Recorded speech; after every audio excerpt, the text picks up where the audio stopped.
lovely souls. Happy Womb Day. I'm Taliba Ndidi, Director for Divine Wombs for Life. Today's topic is going to be on what's attached to your womb. What are you holding on to?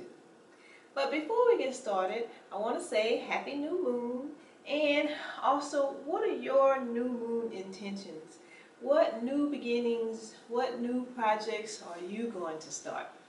I think I'm going to do something new. Well, it's not really a new project or anything, but it's new.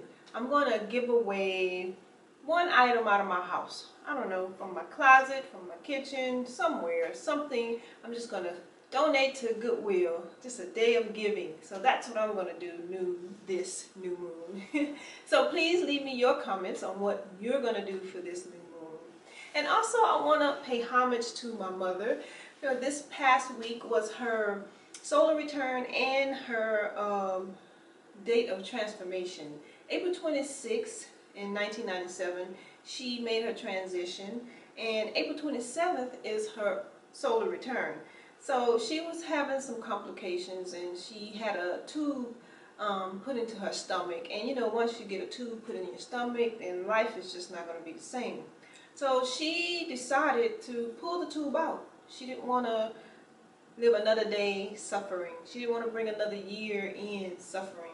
So, you know, her determination and her willpower, she pulled the tube out of her stomach and she made her transition April 26th, the day before her solar return.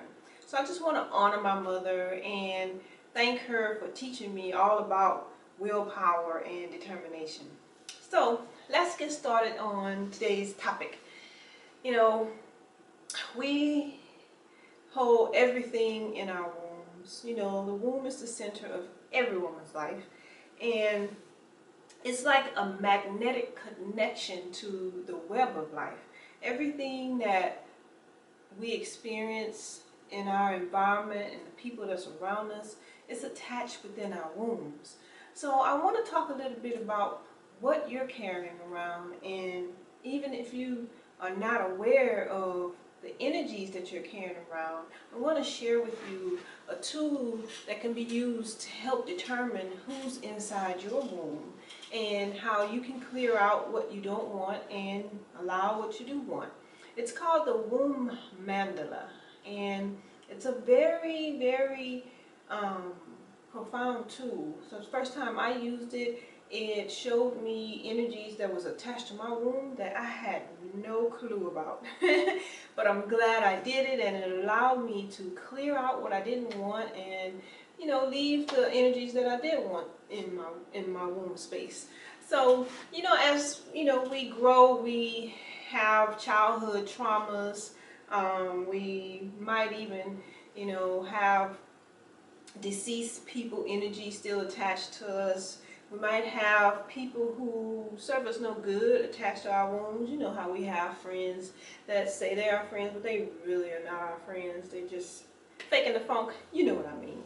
But we carry these energies with us not knowing that they're attached to us. And, you know, it's always a good thing to check in, tune into your womb and see what you're carrying around, because you might find out that you're carrying some energy that you really don't need. So for the first 100 women that email me, I am going to give you a copy of the Womb Mandala. Perfect tool to tune into your womb and see who's in your womb space. So the first 100 women email me, and in the subject put womb clearing. In the email subject put womb clearing, and I'm going to email you the Womb Mandala. So for the first 100 women, email me and in the subject put womb clearing, and I'll send you a copy of the Womb Mandala.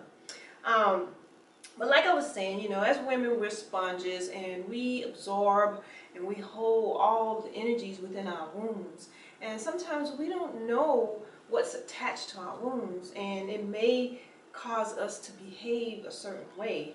Like when I was young, you know, the kids in our neighborhood, they were, you know, just like any other kid. But because I was, real slim and skinny, they created a song, and they would sing the song, "Skinny macaroni ain't Taliba bony." Back then that kind of, crushed my spirit a little bit, because I'm like, the whole neighborhood, like everybody who saw me, they would sing that song. So as a child, you can see how that could imprint some type of self-conscious on me. Like, I grew up wearing baggy clothes because I didn't want people to see how skinny I was. And then by the time I graduated from high school, I realized, what am I doing? I don't need to be covering myself up, and started wearing my clothes appropriately. But just because of that song that they sang when I was little, it created a behavior that I carried with me, not knowing that it was because of that song, until I realized later that what they said put an imprint on me and created a behavior for me to cover myself up. So we all have childhood traumas, childhood experiences that causes us to do things that create behaviors. So the womb mandala is a perfect tool to help you go back and see what's attached to your womb. What are you carrying around that you do not need? So, but as we get older, we may have sexual intercourse, and when we have sexual intercourse, we carry that energy with us, our partner energy, for 7 years. In our spiritual, indigenous cultures, we know that when we have intercourse with someone, we carry that energy for 7 years. Well, now, we don't have to carry that with us for so long nowadays, because we have tools that we can use. Like, I teach womb pulsing, and womb pulsing, it literally helps you move that stagnant energy that's trapped within the womb. And I teach the 7 gates, which also helps us tune into the womb and recognize these different things that we're carrying around inside our womb, and help release these things on a faster pace. So you don't have to wait for 7 years for our past lovers' energy to dissipate. We can work on those things by working on our shadows and working on the womb mandala, and realizing what's attached to us and eliminating it. So, energies of people and relationships, they connect directly to our wombs in ways that we don't even know. So, I really want you to tune into your womb, talk to her, and ask her, what's going on? Tune into what your womb has to say. She will tell you if you tune in. But like I said, for the first 100 women who email me and put in the subject womb clearing, I will send you the womb mandala tool to help you tune in to see what's attached to your womb. So I want to thank you for watching my video, and like it if you like, and please share with your family and friends, and please leave me some comments as to what your new moon intentions are going to be. And also visit my website, divinewombsforlife.com, and sign up for my free copy of my ebook, Womb Sense. Thank you, and I look forward to seeing you in 2 weeks.